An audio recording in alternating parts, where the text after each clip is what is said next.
স্বপ্ন যখন চাকরি। এখানে অল্প সময়ের মধ্যে আমরা অনেক গুরুত্বপূর্ণ কিছু প্রশ্ন উত্তর আলোচনা করব। ঝা চকচকে নয়, স্কিপ করবেন না, ধৈর্য ধরে একটু দেখতে থাকুন, যেটাতে আপনার অনেক উপকার হবে।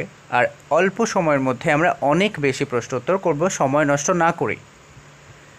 British governor general.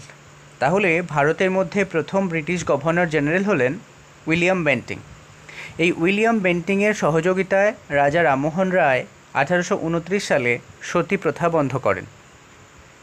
পরবর্তীতে দেখব স্বাধীন ভারতের ব্রিটিশ গভর্নর জেনারেল, তিনি হলেন লর্ড মাউন্টব্যাটেন। এই লর্ড মাউন্টব্যাটেনের পরে স্বাধীন ভারতে আরেকজন গভর্নর জেনারেল হয়েছিলেন এবং তিনি শেষ গভর্নর জেনারেল ছিলেন ভারতের। তিনি হলেন চক্রবর্তী রাজা গোপালাচারী। চক্রবর্তী রাজা গোপালাচারী ভারতের শেষ গভর্নর জেনারেল। স্বাধীন ভারতের কথা বলা হচ্ছে। ভারতের প্রধান বিচারপতি। তাহলে স্বাধীন ভারতের প্রথম বিচারপতি হলেন হীরালাল জে কানাইয়া। স্বাধীন ভারতের কমান্ডার ইন চিফ।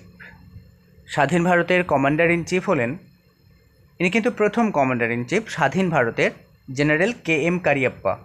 তার আগে এই কমান্ডার ইন চিফের দায়িত্ব ছিল ব্রিটিশ স্যার বুচারের হাতে। অর্থাৎ জেনারেল KM কারিয়াপ্পার আগে ভারতের কমান্ডার ইন চিফ ছিলেন বুচার। বায়ুসেনা প্রধান। ভারতের প্রথম প্রধান বায়ুসেনা প্রধান ছিলেন এয়ার চিফ মার্শাল। এটা হচ্ছে ডেজিগনেশন একটা। বায়ুসেনা প্রধান হলে তার জন্যে সর্বোচ্চ র্যাঙ্ক, অর্থাৎ যিনি সর্বোচ্চ পদমর্যাদা রয়েছেন তাকে এয়ার চিফ মার্শাল বলা হয়। তিনি হলেন স্যার টমাস আমহার্স্ট। ইনি গেলেন ব্রিটিশ, কিন্তু ভারতীয় বায়ুসেনার প্রধান ছিলেন। তারপরে যখন ভারতীয় বায়ুসেনার ভারতীয় প্রধান এলেন, তিনি হলেন air chief marshal S Mukherjee. তারপর যদি আমরা দেখি ভারতের সেনা প্রধান কে ছিলেন, জেনারেল M রাজেন্দ্র সিংজি। তাহলে ভারতের প্রথম সেনাপ্রধান ছিলেন জেনারেল M রাজেন্দ্র সিংজি এবং নৌসেনা প্রধান ছিলেন অ্যাডমিরাল R.D. কোঠারি। এই অ্যাডমিরাল, এটা হচ্ছে ভারতের নৌসেনার সর্বোচ্চ পদাধিকারীর পদমর্যাদাকে আমরা অ্যাডমিরাল বলি। তারপর দেখা যাক পরবর্তী প্রশ্নে লেখা রয়েছে মহাকাশ যাত্রী, অর্থাৎ ভারতের প্রথম মহাকাশ যাত্রী, ইনি পুরুষ যাত্রী, ইনি হলেন রাকেশ শর্মা। আর এই রাকেশ শর্মা মহাকাশে গিয়েছিলেন 1984 সাল 1984-এ। এই 1984-এ তখন কিন্তু প্রধানমন্ত্রী ছিলেন ইন্দিরা গান্ধী। তারপর যদি আমরা দেখি মহিলা মহাকাশচারী, তাহলে ভারতের প্রথম মহিলা মহাকাশচারী হলেন কল্পনা চাওলা। ভারতীয় বংশোদ্ভূত আমেরিকান, যিনি প্রথম ভারতীয় বংশোদ্ভূত কেউ মহাকাশে যান। আর মহাকাশে যান হচ্ছেন 1997 সালে। তারপর আমরা দেখব যে ফিল্ড মার্শাল SHF জে মানকেশ। তাহলে ভারতের প্রথম ফিল্ড মার্শাল হলেন মানকেশ। ভারতীয় ফিল্ড মার্শাল মানে হচ্ছে এই যে সৈন্যদের সর্বোচ্চ পদাধিকারীকেই আমরা ফিল্ড মার্শাল বলি, ভারতে ফিল্ড মার্শাল বলা হয়।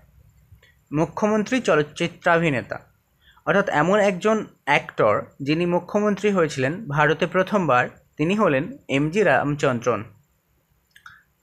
অস্কার বিজয়ী ভারতীয়, তাহলে ভারতে প্রথম অস্কার জিতেছিলেন ভানু আথাইয়া। তাহলে ভারতের প্রথম অস্কার বিজয়ী ভারতীয় হলেন ভানু আথাইয়া। এই ভানু আথাইয়া 1983 অর্থাৎ 1983 সালে প্রথম অস্কার জয়লাভ করেন, অস্কার জেতেন। কিসের জন্যে? গান্ধী মুভির জন্যে। ইনি একজন কস্টিউম ডিজাইনার ছিলেন। ভারতে প্রথম অস্কার জেতেন ভানু আথাইয়া গান্ধী মুভির জন্যে 1983 বা 1983 সালে। এরপর যদি আমরা পরবর্তী প্রশ্নের দিকে চোখ রাখি, সেটা হচ্ছে দক্ষিণ মেরু বিজয়ী প্রথম ভারতীয়। তিনি হলেন কর্নেল জে কে বাজাজ। এই কর্নেল জে কে বাজাজ তিনি হলেন প্রথম ভারতীয় যিনি দক্ষিণ মেরুতে ভারতের পতাকা, বিজয় পতাকা উত্তোলন করেন। এই জে কে বাজাজ 1988 থেকে 1989 এই যে সময়ের মধ্যেই তিনি দক্ষিণ মেরুতে পৌঁছেছিলেন। তাহলে জে কে বাজাজ কত সালে পৌঁছে গিয়েছিলেন? তিনি পৌঁছেছিলেন 1988 থেকে 1989 পর্যন্ত, বা এই সময়ের মধ্যে তিনি দক্ষিণ মেরুতে পদার্পণ করেছিলেন। তারপর আমরা যদি দেখি ভারতীয় আইসিএস অফিসার, তিনি হলেন সত্যেন্দ্রনাথ ঠাকুর। এই সত্যেন্দ্রনাথ ঠাকুর ভারতের প্রথম আইসিএস অফিসার, যিনি আইসিএস অফিসার হিসেবে কার্যভার গ্রহণ করেন 1863-তে।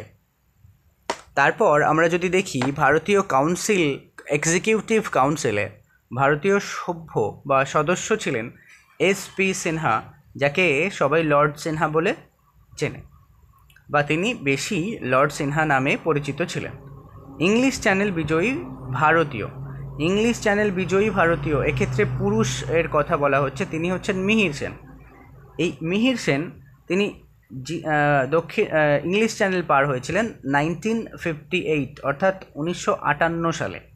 এই 1958 সালে তিনি প্রথম ভারতীয় যিনি ইংলিশ চ্যানেল পার হয়েছিলেন, এবং প্রথম এশিয়ানও তিনি, অর্থাৎ প্রথম এশিয়ান হিসেবে তিনি প্রথম ইংলিশ চ্যানেল পার করেছিলেন। তারপরে ইংলিশ চ্যানেল বিজয়িনী ভারতীয়, অর্থাৎ এক্ষেত্রে মহিলা, তিনি হচ্ছেন আরতি সাহা। এই আরতি সাহা কিন্তু ঠিক তার পরবর্তী বছর, অর্থাৎ 1959-এ ইংলিশ চ্যানেল পার হন। তারপরে আমরা যদি দেখি এভারেস্ট বিজয়ী ভারতীয়, এই এভারেস্ট বিজয়ী ভারতীয় হলেন অবতার সিং চিমা। অবতার সিং চিমা হচ্ছেন ভারতীয়। এবার আমরা যদি মনে করি যে তেনজিং নোরগে তিনি প্রথম এভারেস্ট জয় করেছিলেন, এবং তার সঙ্গে ছিলেন এডমন্ড হিলারি। এডমন্ড হিলারি তিনি নিউজিল্যান্ডের অধিবাসী ছিলেন, আর তেনজিং নোরগে তিনি কিন্তু নেপালের অধিবাসী ছিলেন। আর এই অবতার সিং চিমা যিনি ভারতের অধিবাসী, তিনি প্রথম ভারতীয় যিনি এভারেস্ট বিজয় করেছিলেন। তারপর যদি দেখি অক্সিজেন ছাড়াই, অক্সিজেন ছাড়াই বিজয় করেছিলেন এভারেস্ট, তিনি হলেন ফু দর্জি। অক্সিজেন তো গ্যাস, ফু দিলে গ্যাস হয়, সে গ্যাস বা হাওয়া বার হয়, সেই জন্যে আমরা মনে রাখবো অক্সিজেন ছাড়াই এভারেস্ট বিজয় করেছিলেন তিনি হচ্ছেন ফু দর্জি। আর দুবার এভারেস্ট